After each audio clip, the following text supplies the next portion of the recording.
The year is 1787. The American Revolution, a hard-fought victory for independence, has ended. Yet the fledgling nation is teetering on the brink of chaos. The economy is in shambles. Farmers, burdened by debt, face the loss of their land. The government, operating under the weak Articles of Confederation, is powerless to act. States are divided, suspicious of one another. The dream of a united and prosperous America seems distant. This is a time of great uncertainty and even greater opportunity. Out of the ashes of revolution, a new nation will be forged. The year 1787 will witness events that will shape the destiny of the United States for centuries to come. From the turmoil and strife, a new form of government will emerge, one founded on the principles of liberty, justice, and the rule of law. The challenges are immense. Yet, amidst the uncertainty, a spirit of resilience and determination prevails. The fate of the nation hangs in the balance. The year 1787 will determine whether the American experiment in self-government will succeed or fail. The world is watching. In western Massachusetts, long-simmering resentment boils over. Farmers, many of whom are veterans of the Revolution, face crushing debts and the threat of foreclosure. They demand relief from the state government, but their pleas fall on deaf ears. Frustration turns to anger, and anger into open revolt. Under the leadership of Daniel Shays, a former captain in the Continental Army, these desperate farmers take up arms. Courthouses are closed, preventing the seizure of their property. The rebellion spreads, throwing the state into turmoil. Shays' rebellion sends shockwaves across the newly formed nation. It is a stark reminder of the fragility of the Union. The government, operating under the weak Articles of Confederation, is powerless to quell the uprising. The fear of anarchy grips the hearts of many. The rebellion is eventually put down by a privately funded militia, but the scars run deep. The nation is deeply divided. The need for a stronger national government, one capable of maintaining order and protecting the rights of its citizens, becomes painfully clear. Shays' rebellion serves as a catalyst for change, a wake-up call that resonates throughout the land. It is a turning point, a stark reminder that the survival of the Republic is far from assured. The Articles of Confederation, adopted in 1781, had been designed to create a loose association of states, wary of replicating the strong central authority they had just fought to overthrow.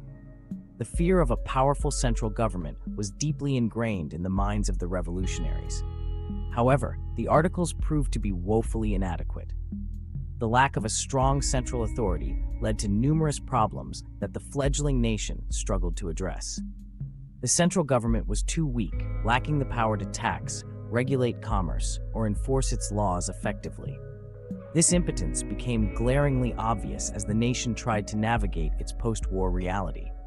The nation faced a mountain of debt incurred during the Revolution. The war had drained resources and left the new country financially crippled. The Continental Congress, lacking the power to tax, was unable to raise the funds needed to repay its debts. This financial paralysis only deepened the crisis. This led to inflation, economic instability, and a loss of confidence in the government. People began to question whether the new nation could survive under such conditions. States printed their own currencies, creating chaos in interstate trade. The lack of a unified monetary system made commerce between states a nightmare. The economy sputtered, and the dream of a prosperous nation seemed to slip further away. Businesses struggled to stay afloat, and many towns fell into disrepair. The weakness of the central government also hampered its ability to conduct foreign policy. Without a strong central authority, the United States could not present a united front to the world. European powers, sensing weakness, took advantage of the disunity. They saw an opportunity to exploit the young nation's vulnerabilities. They imposed harsh trade restrictions and refused to vacate forts in the Northwest Territory, as they had agreed to do in the Treaty of Paris. This blatant disregard for agreements further undermined the United States' credibility. The United States, unable to enforce its treaties, seemed powerless to act. The nation's leaders were left feeling defeated and frustrated. The Articles of Confederation, once a symbol of unity, had become a symbol of weakness and division. The very document that was supposed to bind the states together was now tearing them apart. A growing chorus of voices called for a change. Leaders and citizens alike began to realize that something had to be done to save the Republic. The survival of the Republic depended on it. The call for a stronger, more effective government grew louder, setting the stage for the creation of the United States Constitution. Section 4. A Convention of Minds, Forging the Constitution. In the sweltering summer of 1787, delegates from 12 of the 13 states gathered in Philadelphia, a city bustling with anticipation and hope. Rhode Island, fearing centralized power and the loss of its autonomy, refused to participate, standing alone in its dissent. The stated purpose of the gathering was to revise the Articles of Confederation, a document that had proven inadequate for governing the fledgling nation. However, as discussions progressed, it soon became clear that a much more radical transformation was in order, one that would lay the foundation for a new system of government. The delegates to the Constitutional Convention were an extraordinary group of men, each bringing unique perspectives and experiences to the table. They included many of the leading lights of the American Revolution: George Washington, the revered general; James Madison, the intellectual force; Alexander Hamilton, the visionary; Benjamin Franklin, the elder statesman, and others. These were men of great intellect, experience, and vision who had already proven their dedication to the cause of liberty and self-governance. They understood the gravity of the task before them, knowing that their decisions would echo through history. The delegates met in secret, their deliberations shrouded in secrecy to ensure open and honest debate, free from outside pressures and influences. They knew that they were embarking on a perilous journey, one that could either unite the nation or tear it apart, with the future of the American experiment hanging in the balance. The stakes were incredibly high, and every decision carried immense weight. The future of the American experiment in self-government hung in the balance, and the delegates were acutely aware of the responsibility they bore. For 4 long months, the delegates debated, argued, and compromised, often late into the night, driven by a shared commitment to creating a lasting framework for governance.